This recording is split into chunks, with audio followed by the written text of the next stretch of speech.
The following program is sponsored in part by To a Woman's Heart. The thoughts and views expressed by the following production don't necessarily reflect those of the network or any sponsors.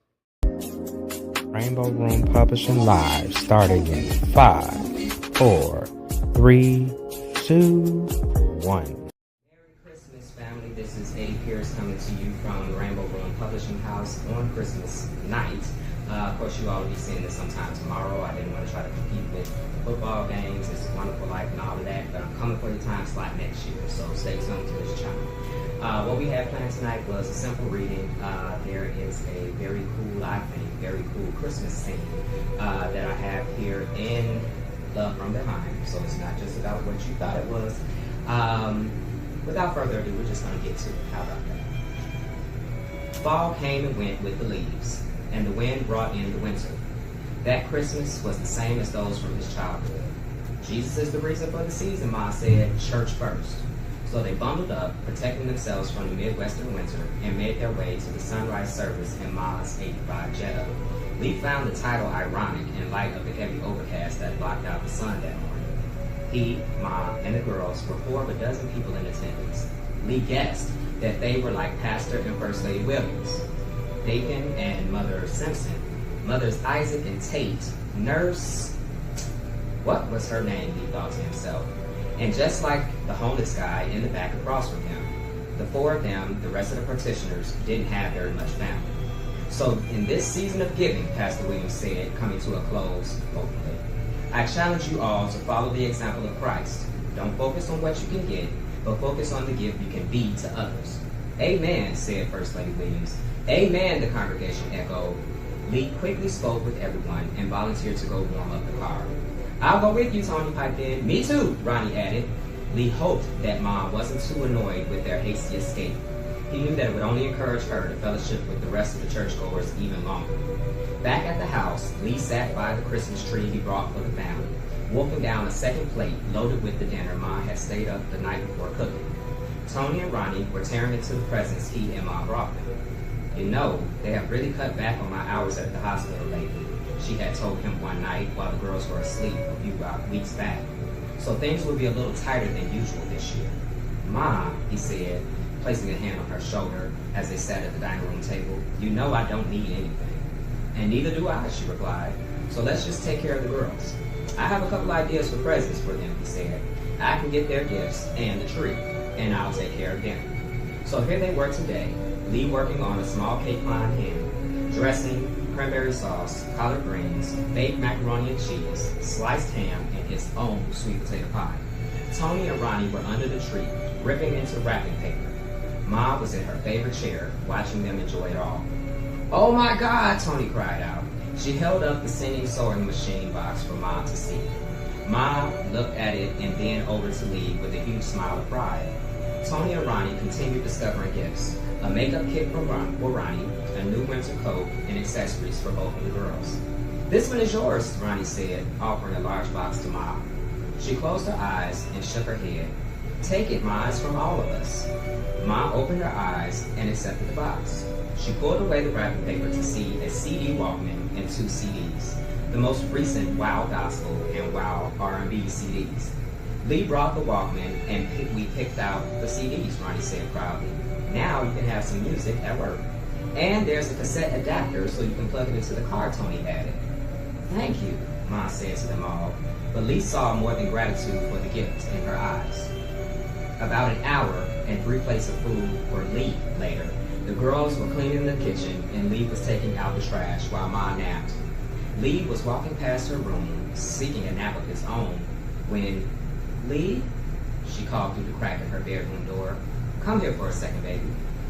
He went into her room to see Ma slide over in the bed and pat a spot for him to take beside her. Lee kicked off his shoes and sat on the bed. I know you said you didn't need anything, he began, but she put a hand on his leg and he knew to stop talking. Hand me that envelope on the dresser, Ma asked. Lee handed her the legal-sized brown envelope. I have been thinking about your dad and the talk we had, she started while fishing something out of the envelope. She handed him a 3x5 picture. The edges were worn and the colors a bit off, but that wasn't what confused him. Lee clearly made out his father wearing a smile he couldn't recall having ever seen.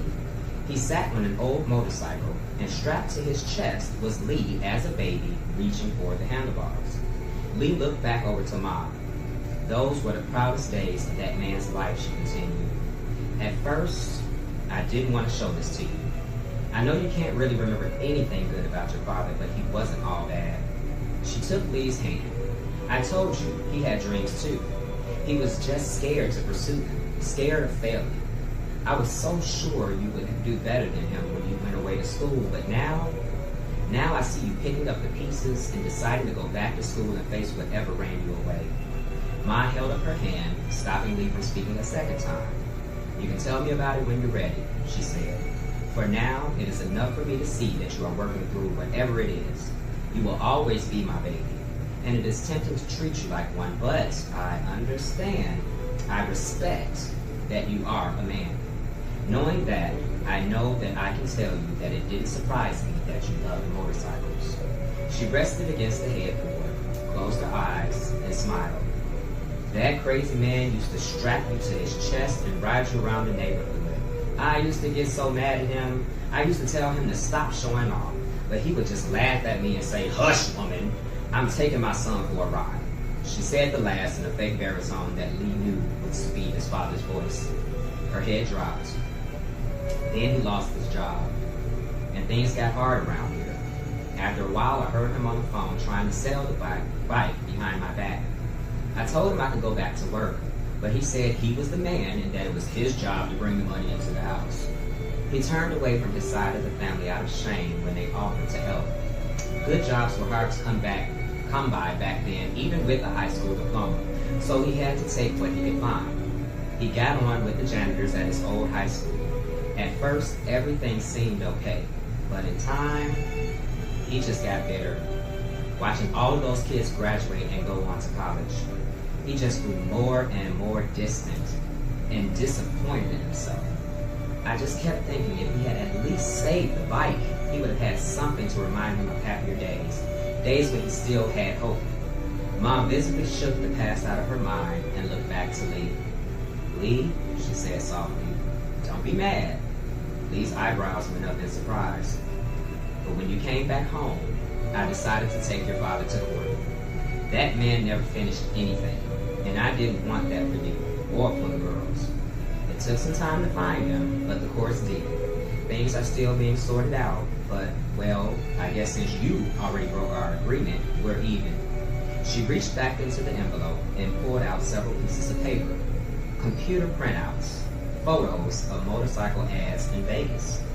"Starting with the new year," she began, "your father will be paying back child support for you and your sisters. It isn't a lot, but your portion should be enough for you to get something used and nice enough to get you around out there." Lee tried to hand her the papers back, but she forced them back at him with a look. "It has been just me and you for a long time.